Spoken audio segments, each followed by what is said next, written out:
So you're a connector. You're a relationship builder. You put people in contact with one another. Is that what you would say that describes you?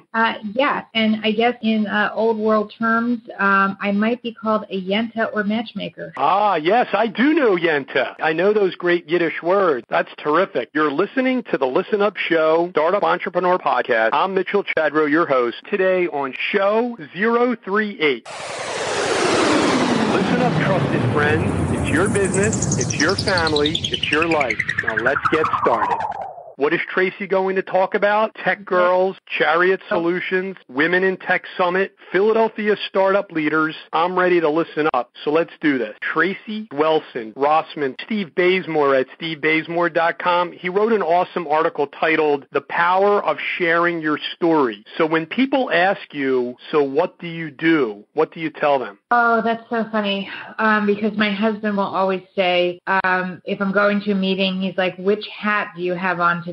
Who are you representing? So I guess, my story is that I've had a lot of different interests throughout my career that have led me down different paths that have gotten me to where I am today.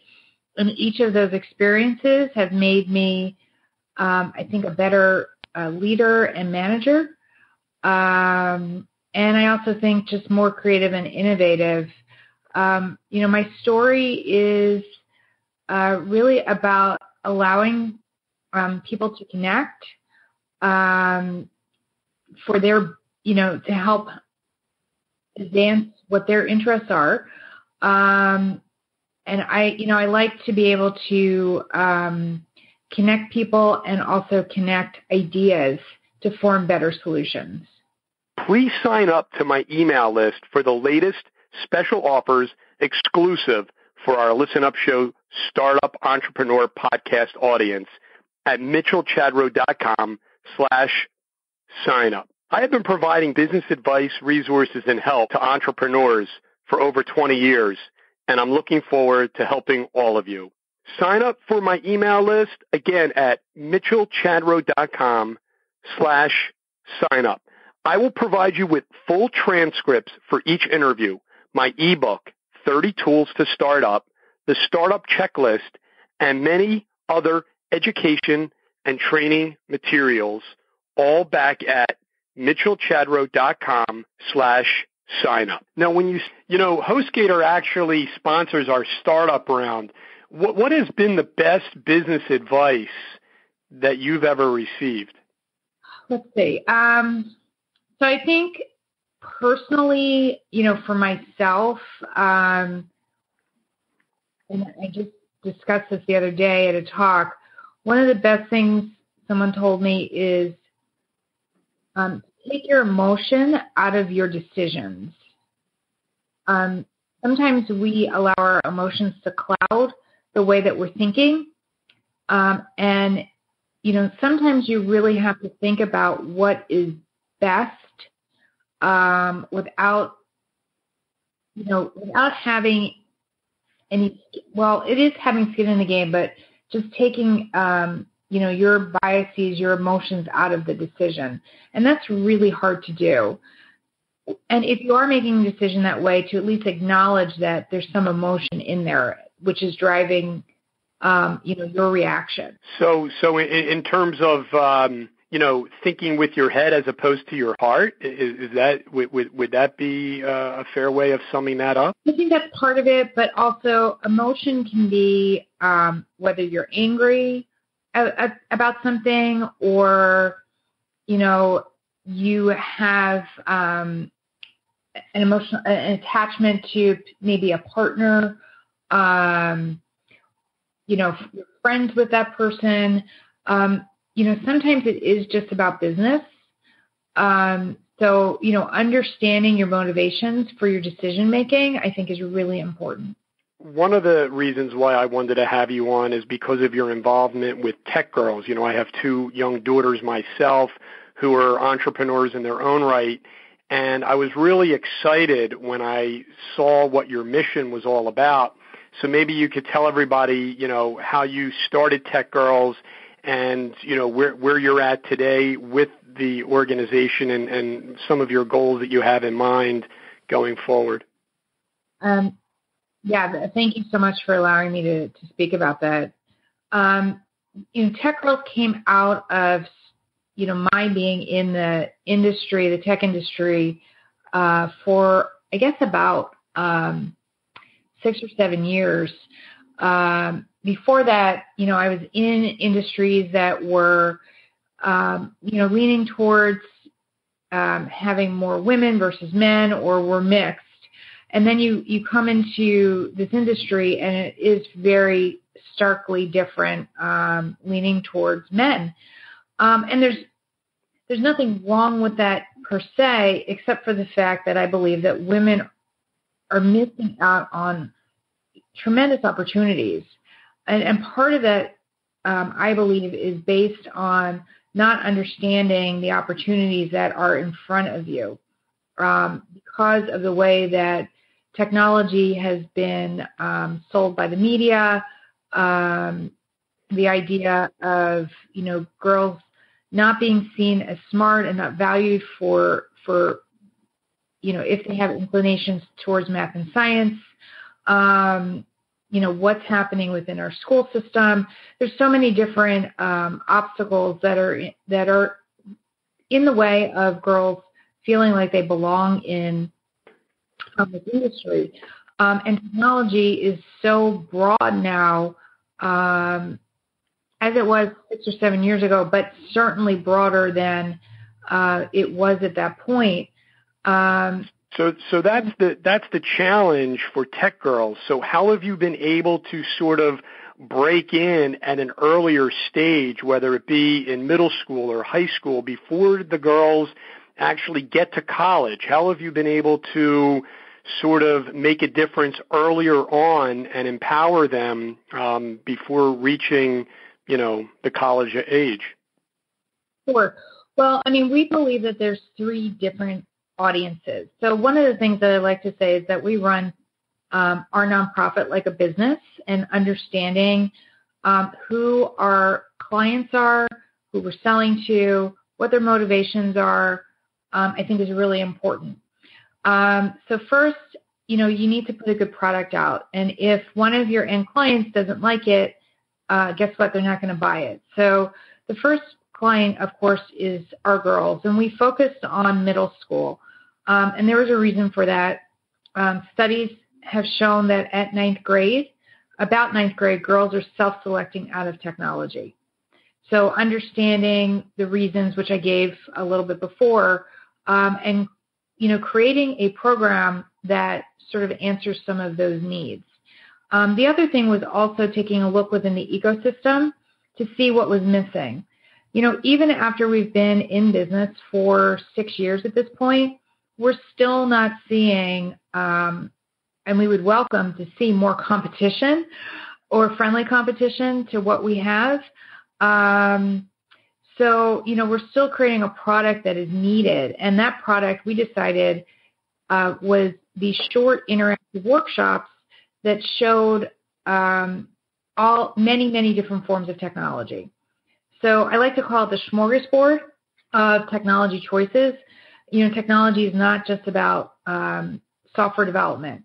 There's hardware, there's design, there's technology as it relates to different industries. So, we're trying to do lots of different choices so the girls can explore. HostGator will sponsor our startup round. I use HostGator to host all of my websites, so check out the special offer exclusive to my podcast audience and get 25% off your web hosting package today at mitchellchadro.com/HostGator. Audible, an Amazon company, sponsors our Fast Pitch, my book club recommendations, back at mitchellchadro.com/Audible. Snappa sponsors our wrap-up round. For all my graphic design needs, I was so impressed with this company that I actually interviewed the founder, Christopher Gimmer, on our show 28 back at mitchellchadro.com/show028. But to start your Snappa design graphic today, go on over to mitchellchadro.com/Snappa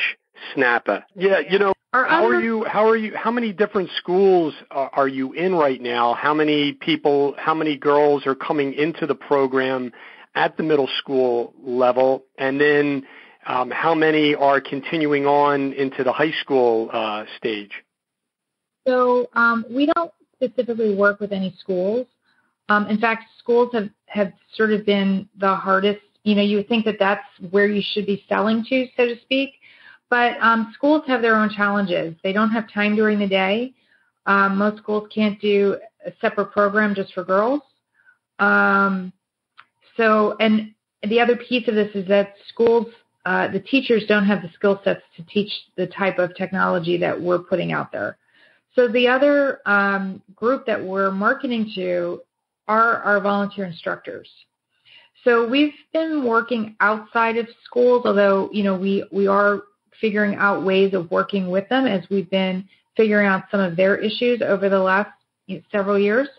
But we're actually putting out our materials so that anybody can use them. And we're encouraging our volunteer instructors who are those that are in the IT field. And now we're also seeing high school and college students use our materials to go back and teach middle school girls. So what are some of the biggest ways for you to get your materials out there? You mentioned the IT professionals, but specifically, what are your distribution channels? How are you getting the word out? How are you actually disseminating the materials that you've actually created? Sure. So we're basing this on how open source software has gotten out into the world. So we're giving away our materials for free. Anybody can use them. So how does Mitchell Chadrow with two daughters, one in high school and one in middle school, how do I find out more about not only the materials but actually how to get them?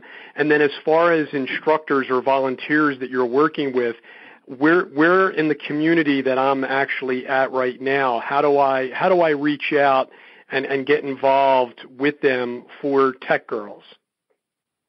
So, our biggest strength is in the Philadelphia region, but we are national because anybody can use our materials. So the first thing you would do is go to techgirls.org, and then you would look under run your own tech shop.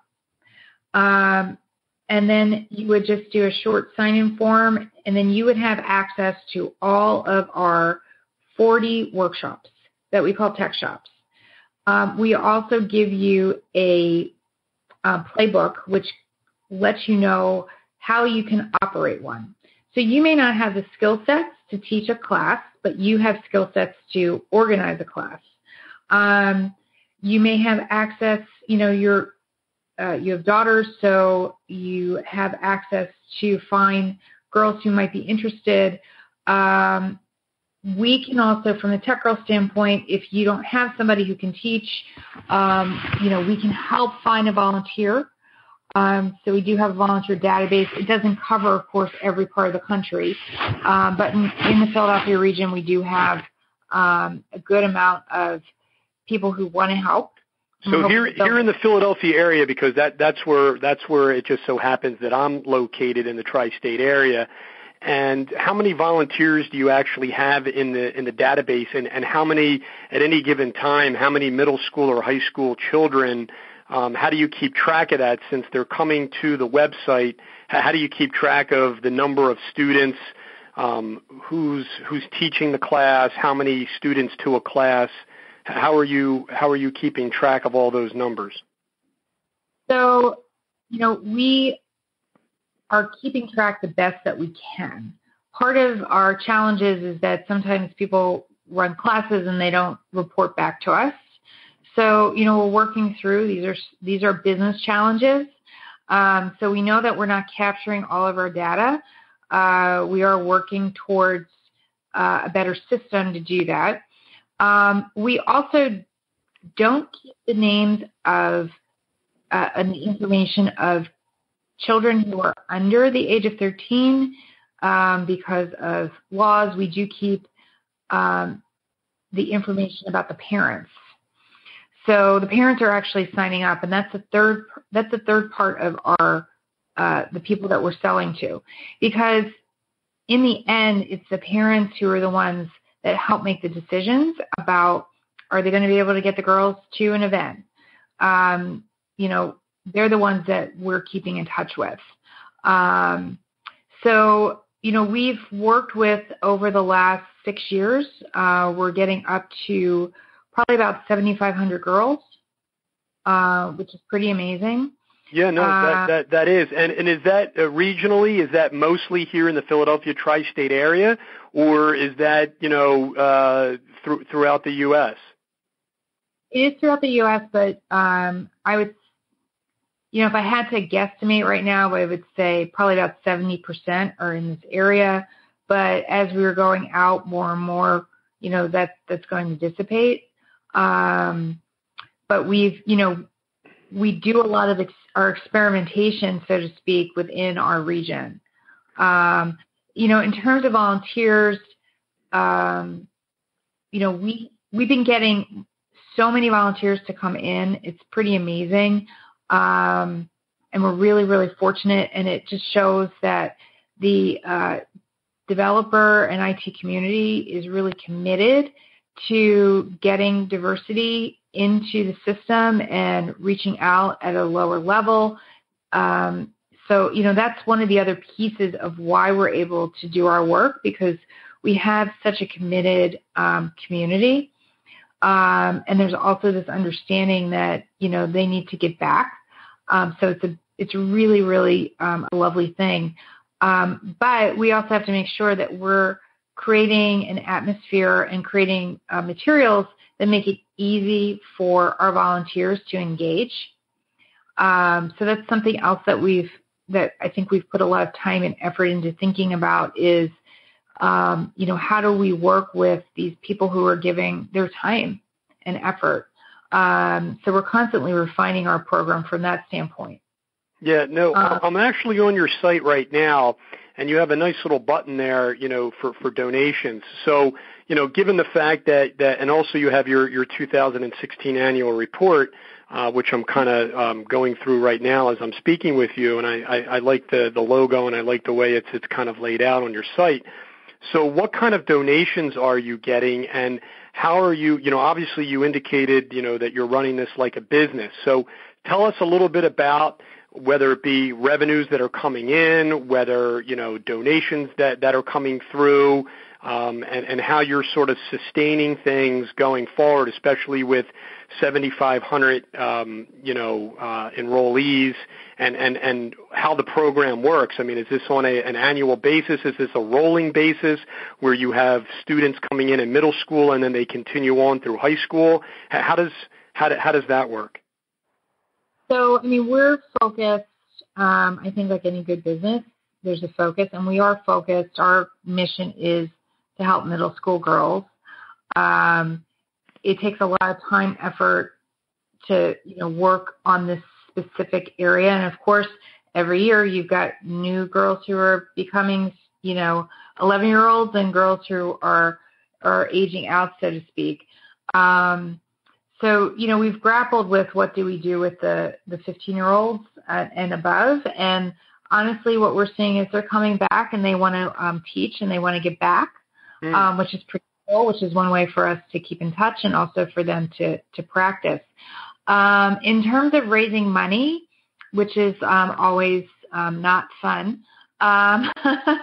If that's not your thing, and so who is the team behind you? Because you can't be all things to all people, and so you have your own strengths, and sort of you rely on other people within the organization to help you with other aspects of the business. So how are you maintaining doing all of this?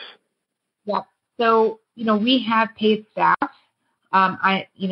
This is a passion project for me. So, I do this on the side, along with my regular job, but I'm so fortunate to have an amazing team. We have, 4.5 employees at this point, and we're about to hire somebody else, that takes dollars as well. So we are working with grants and sponsorships and donations and a little bit of fundraising, as well as we run our Women in Tech Summit, which is a whole separate operation. Yeah, no, I was definitely going to ask you about that. I'm just curious, though, from a Techgirls perspective, who helps you actually write the grants? Is that one of the employees, one of the 4.5 employees that you actually have here? Because that's a specialized area into itself. That is a specialized area, and we're lucky enough to have a consultant who we work with on. And she's been able to help us a lot. So I've been left with some advisors who have helped us get started with some, as well as we now have somebody who is working with us on a per-hour basis. No, that's great. Now you mentioned, this is your passion on the side as a nonprofit. So, I mentioned, Chariot Solutions earlier on as I was introducing you, and that's obviously what you're doing, for your own work to pay the bill, so to speak. Can you tell us a little bit about that and your role with that organization? Sure. So I'm Chief Marketing Officer. I handle marketing and I manage the sales team. We do. Chariot is a software development firm. We have approximately 50 full-time high-level engineers on staff. We've been in business we're going on our 15th year.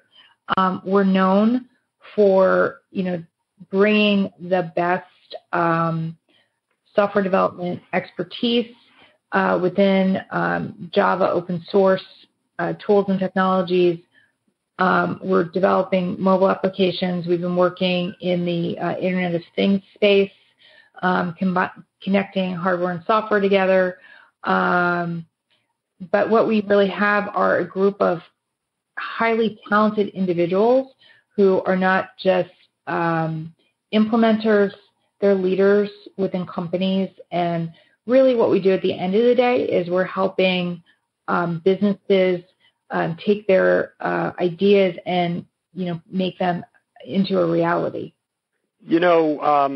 Earlier, a few weeks back, we had on a fella who actually lives in Hong Kong and does a lot of work in China with the Internet of Things, Bay McLaughlin, and he had said, look, if you're not actually out here in Asia, you're really leaving quite a bit on the table.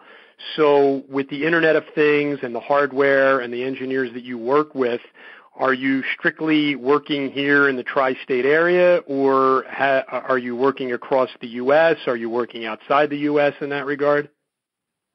We're helping companies within this region and also nationally, work.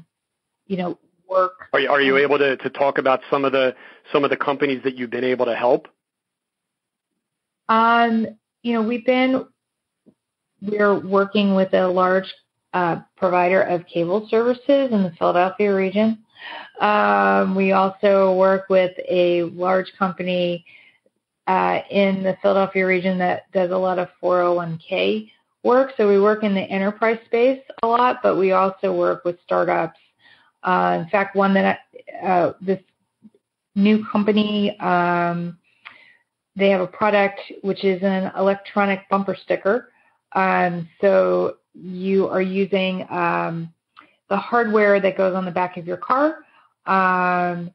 You can go on a website which was developed by a partner of ours, so that you can pick the stickers that you want to see on your on the bumper sticker. And we created the connection between the hardware and the mobile app, and also back to the website. Yeah, no, very, very cool indeed. So let me ask you, it sounds as if, between Techgirls and Chariot Solutions, you've had some successes, obviously, and there's been some challenges. What have been some of your challenges in both organizations to date?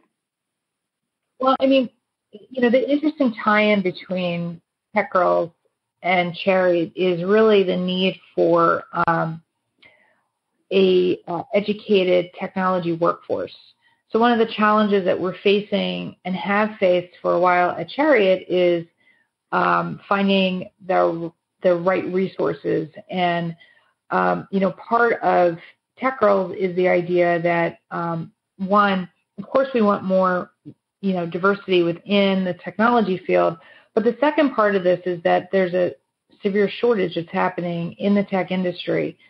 And we need to have, we need a diverse workforce, not just for the social good aspect, but for the economic aspect. So, those two things get to marry a bit.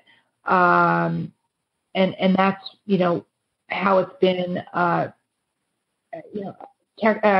Chariot has allowed me to spend the time away from, my regular work to work on Techgirls because, it's a long-term solution to our short-term needs at the moment.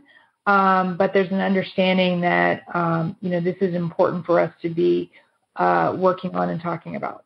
But hasn't a challenge of yours also been getting into these middle schools? I mean, I'm just thinking of the middle school that my youngest goes to, and I know that, she needed to pick some electives that she was going to obviously do. And I understand that, you had mentioned that there is a challenge of getting into the schools. So maybe talk to us a little bit there because that's another distribution channel that could help you get the word out. Well, I think that schools have their own issues. One, they only have a certain amount of hours per day. So that's a very big issue, right? You already have to teach math and science and foreign languages and history, and figure out how you're going to get all of that in, along with, the testing that needs to get done. And the other pieces, and we have to, be very upfront about this, is the fact that especially if you're dealing in a public school, it's hard to have a separate class for just girls. That would then need to be an after-school class. And there is a reason right now where we believe that girls do need to learn separately from boys with this particular subject. We've seen that, girls just need a separate space for this learning. And, that's why I think that we've been successful with our program and we see girls come back again and again to our programs that are available. We're beginning to understand how we can work with some after-school programs. But again, some of the challenges are you don't have trained staff. It's not like you can just pick up some of our materials without having technology background and just be able to teach it. It's not. So, yeah. So, just in talking about some of the challenges, what comes to my mind is what has actually contributed most to your personal success. We can certainly talk about the organizations, but again, you're the passion, you're the driving force behind Techgirls. And of course, as the marketing officer for Chariot Solutions. So what to date has contributed, would you say, most to your success? Personally? Yes. I think, and we talk a lot about this about Chariot as well. I think that there's an authenticity, and, people, believe that I'm truly committed to this work, that I'm truly committed to being a community builder, and that this is an important aspect for me, and that also that I've been thoughtful in terms of how we're going about this. So I think that's been an important factor, and they feel that they can trust me. And something, again, that we talk about at Chariot with our CEO, that it's how he comes across. So I think success starts at the top in terms of the type of organization that you want to lead. And that organization follows through with your example. The Fast Pitch Round will be sponsored by Audible, and we learn more about our guests' favorite books and my favorites back at my book club. Go over to mitchellchadro.com/audible. In the Fast Pitch Round, I cover many fun questions to help us learn more about our guests, their favorite book, their quote, heroes, their favorite app, the resources that they recommend for under $100, what contributes most to their success, and some bad advice that's actually being given to entrepreneurs. The reason why I chose Audible to sponsor my Fast Pitch Round, that's easy. I love books, and Audible is owned by a powerful company, Amazon, that stands behind all their products. Audible was willing to offer an exclusive free 30-day trial to my podcast listeners with one free audiobook download. If any listener doesn't like their book, Audible will exchange it for you, and you can cancel at any time. Audible allows you to keep your free download, and you can choose from over 180,000 bestsellers, new releases, classics, and more. I recommend The Last Lecture by Randy Posh. So dream big, get inspired, and listen up. Go on over to mitchellchadro.com/audible. These are quick questions with quick answers, and it lets our audience know a little bit more about you personally. Your favorite book, because I love to read. Gone with the Wind. I don't know if you heard me, but my favorite book is Gone with the Wind. Okay, terrific. How about a favorite quote?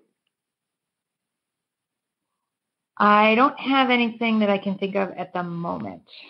Do you have your own personal mantra that you use, something that you would kind of put right up there on a billboard? I mean, again, being involved with middle school girls in the tech space, something that motivates them, something that inspires them, something that lets them know that, do you know what I mean?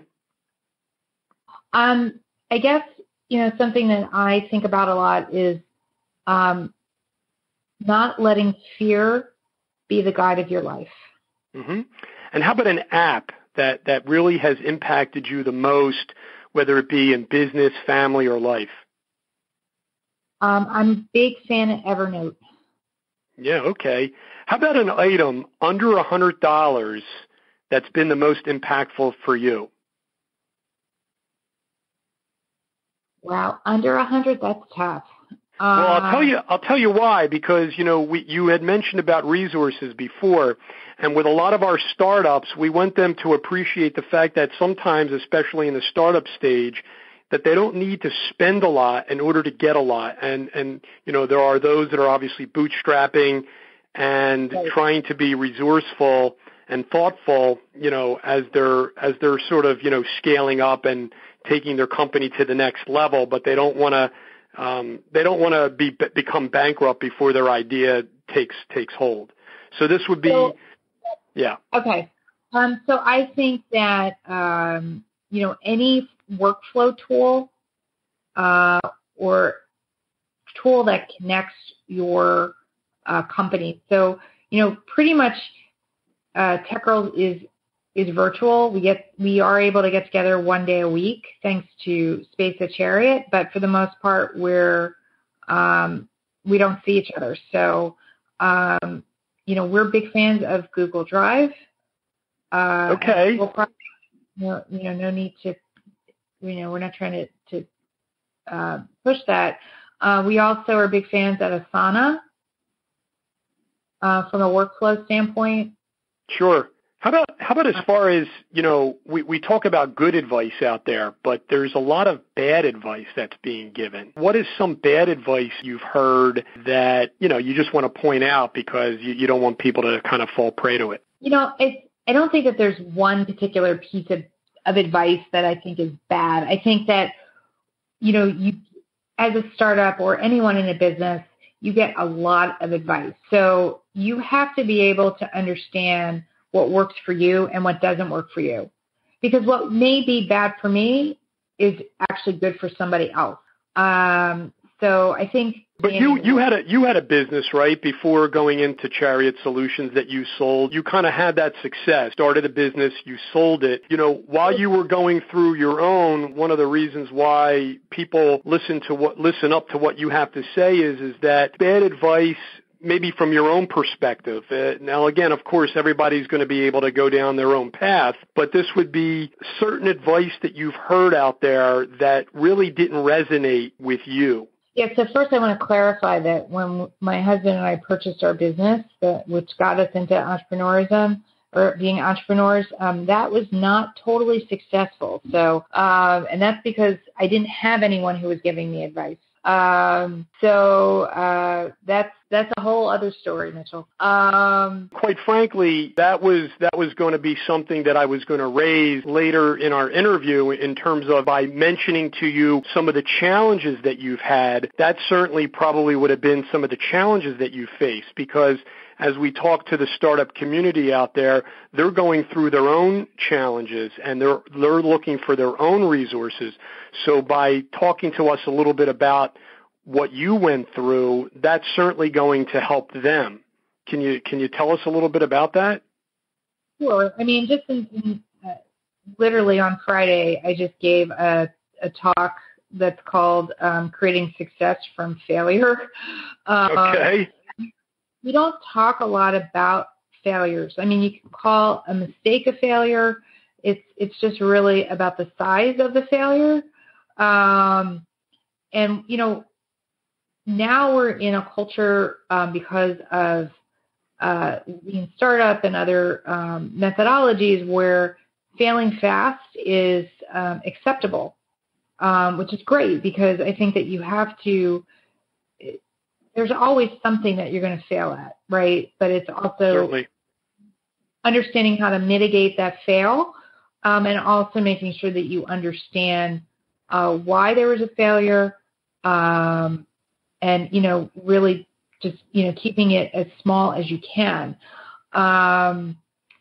So, you know, I think that being able to do small testing on ideas, so that you're not committing tons of resources, especially when you're a startup. One of the things that I think we see a lot of is companies that are they don't have a focus, so they're all over the place.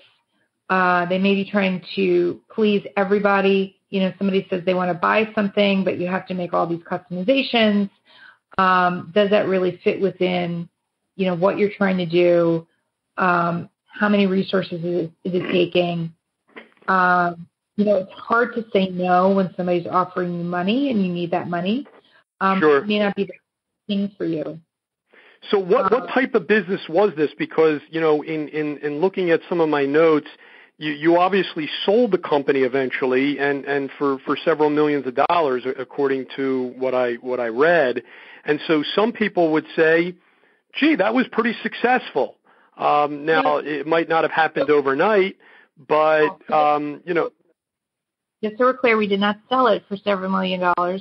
We were making, I mean, we got to a point where we were generating revenue of about $2.5 million, which at that point was, you know, pretty decent. But we did not sell it for several $1 million. I wish. Gotcha. So that was actually the revenue. So when you turned around and sold it, you did sell it for a profit, though. However, correct? We did not. You did not. We did not. Yes.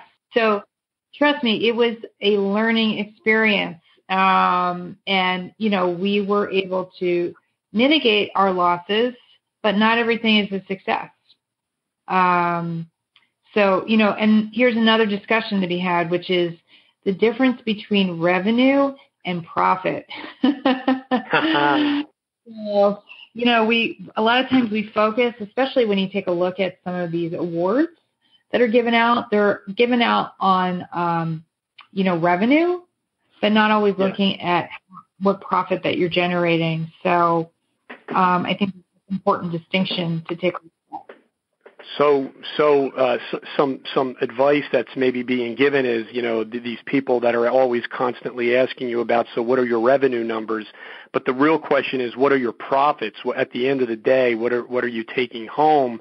And I think, you know, what you're saying is that maybe is a better focal point than just mere revenue numbers, correct? You know, I think for some businesses that is something that needs to be taken a look at, as well as your cash burn. I mean, not understanding, you know, your cash flow as well as how much cash you're burning especially when you're a startup, is really, really important. You know, two other organizations that you've been involved with, I definitely want to get in here, and that is Women in Tech Summit and the Philly Startup Leaders. If you could just tell us a little bit about the mission there and how you got involved and what you're currently doing with those groups. Sure. So Philly Startup Leaders, I go to events now, but I've been sunsetted a while ago. But my original role, I was a founding board member. So I was, I like to remind people I was not the founders, because there were 4 founders and they were amazing, to really have the foresight say,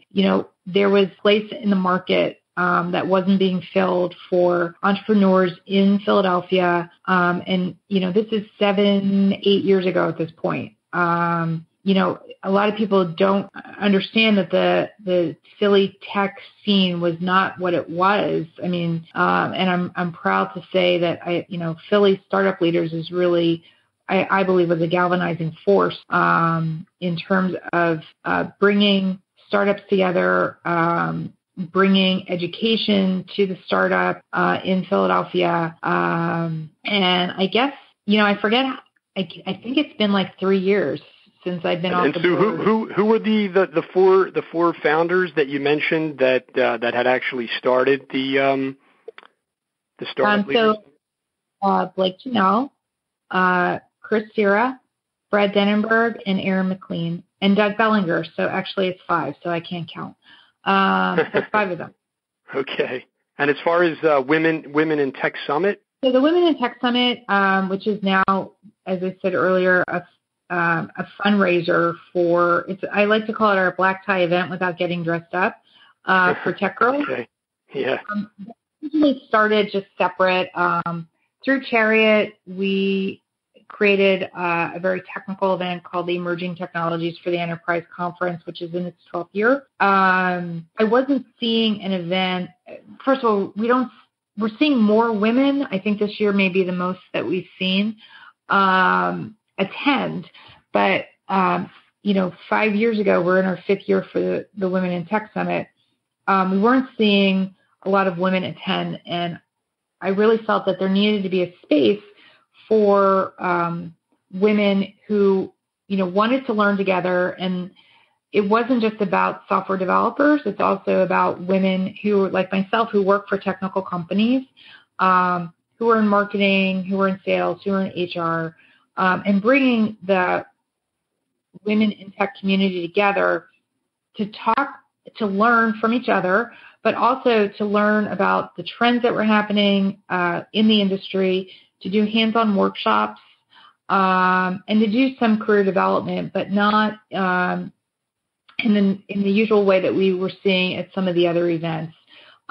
We like to push the envelope a little bit in terms of the learning, because we know that women are hungry for this information. So we started, like I said, it'll be our 5th year in this year in Philadelphia. And last year we decided to take our show literally on the road, and we went to Washington, D.C. and Raleigh, North Carolina. This year we're going to be in 5 cities. So D.C., which will be at the end of March, Philly, which is in the middle of April, actually later April, Boston, which will be July, Denver, which will be in October, and Raleigh in November. So what kind of numbers are we talking about? I mean, in terms of, the people that you're getting to the meetings. I mean, has it obviously increased over these last years? Has the interest kind of stayed flat? I mean, how are you generating all of this interest? Well, the interest is there because more and more women want to keep up with their skills and also learn what's going on in the industry. In Philadelphia, we're actually increasing to a day and a half this year. Traditionally, we've had wait lists. So we're looking at about 300 women. DC and Raleigh were over 200. Sometimes it's just based on the space that we're able to secure. So, each city's running about, 200. And then I think it's great for, new cities that we're opening. And are you primarily the one that's helped putting on these particular events? I mean, obviously, you're working with people that, that are obviously, putting on the different events in the different cities as you continue to expand. So actually, one thing that I think you'll find out about me is I like to run a lean, mean operation. So my co-founder, Gloria Bell, is now the operations director. We have an intern on staff, and then we also, in each city, we work with a committee that helps us find speakers or maybe find space and helps us connect to the community. But pretty much we're running it on our own. Okay. And so that was one of the other questions that I was going to have in terms of speakers, in terms of finding the talent to come and speak to the event. You work with a committee in each particular location, correct? Correct. But we've also, because we've been around for the last several years, we've been doing call for speakers. So between that, this year, we closed our call for speakers at the beginning of January. We had over 250 women apply across the 5 different cities, plus people who have been recommended to us. So, it's pretty incredible. So there's a lot of demand for obviously wanting to come in and sort of be a part. And so now that you're going to other cities, continues to grow, obviously. Exactly. Really exciting. So, one of my other sponsors is Snappa. I don't know, have you ever heard of the company Snappa? Well, Christopher Gimmer is the founder of Snappa, and so he's basically a graphic designer. And so for a lot of the startups who don't either have the resources to hire their own graphic designer, or they want to learn how to do it on their own, and they want to do it fast, and they want to have nice graphics when they're posting for their blogs, for their website, the pre-made templates for you. And so people that go over to Snappa can actually start their plan today. Well, when they go to mitchellchadro.com/Snappa, I actually interviewed that Christopher Gimmer. He's the founder of Snappa on my show 28028. I really hit it off real well with him and good at what he does. I've been using it ever since, and a lot of the audience have begun to start to use it as well. This question actually goes to the 3 main takeaways that you can leave our audience. Wow, I didn't prep for that, Mitchell. That's not fair. I was going to ask you some hard questions. Some of them were going to be easy, but some of them were going to be hard. I waited to the end. Till the end, where I'm brain dead. Okay. Exactly. Yeah, that was my strategy. Okay. So 3 takeaways. One, I think it's important to not be afraid to go out there and try, but it's how you are, putting yourself out there. So creating the test, and when I say try, let's just put it in terms of a business. Techgirlz got started because I felt a need to, try and see if there was a market for this. I went in there with a willingness to say, okay, maybe no one's going to be interested, and that's okay. A little bit different when you don't have a lot of money that you've got on the ground with it. So in other words, be willing to put yourself out there. Be willing to thank you for making that shorter. Yes. Be willing to put yourself out. How about number 2? Let's see. I would say knowing when to walk away. Okay. Know when to hold them and know when to fold them. Yeah. And number 3, the last takeaway for the audience. Don't forget to have fun. Okay. Fun. I like it. So how can everyone stay in contact with you? There's so many different things that you're involved with. Obviously a lot of interest in this particular space. I was thoroughly excited to have you on. How are we now going to continue to keep in contact with you and find out how you're doing in all these different endeavors that you're involved with? Well, personally, from a Twitter standpoint, you can follow me at Welson Rossman, but that is a personal one. Chariot Solutions, we're actually Chariot Solution on Twitter. Techgirlz is Techgirls.org on Twitter. Also Facebook. You can find us on Facebook for Techgirls, as well as Instagram. Women in Tech Summit is womenintechsummit.net for our website, and you can find us as well for at women. You know what? I can't remember our Twitter handle. People know that they can always go back to mitchellchadro.com/show038, the show notes, as well as the full transcript for anybody who signs up. Tracey Welson Rossman, this has been terrific. I want to thank you so very much for everything, for all that you're doing for the girls out there, the tech community, and the hard work, of course, that you're doing back at Chariot Solutions. We want to thank you, and we're looking forward to hearing more as to what you're doing as we keep in contact with you. Thanks again. Thank you. Hey, take care now. Bye-bye.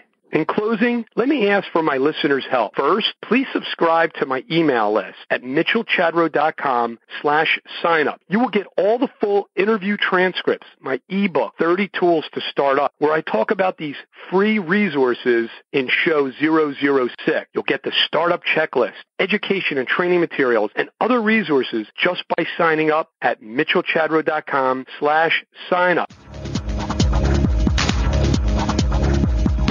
Listen up, trusted friends. It's your business, it's your family, it's your life. Go out and live it. Back at mitchellchadro.com/signup, help me boost the rankings of the Listen Up show, the Startup Entrepreneur podcast, by providing a well-written review in iTunes. mitchellchadro.com/iTunes. It helps other people find the show. If you actually need instructions on how to do this, you can find that back at mitchellchadro.com/signup. Thank you so much for subscribing to my email list and providing a written review on iTunes. Until next time.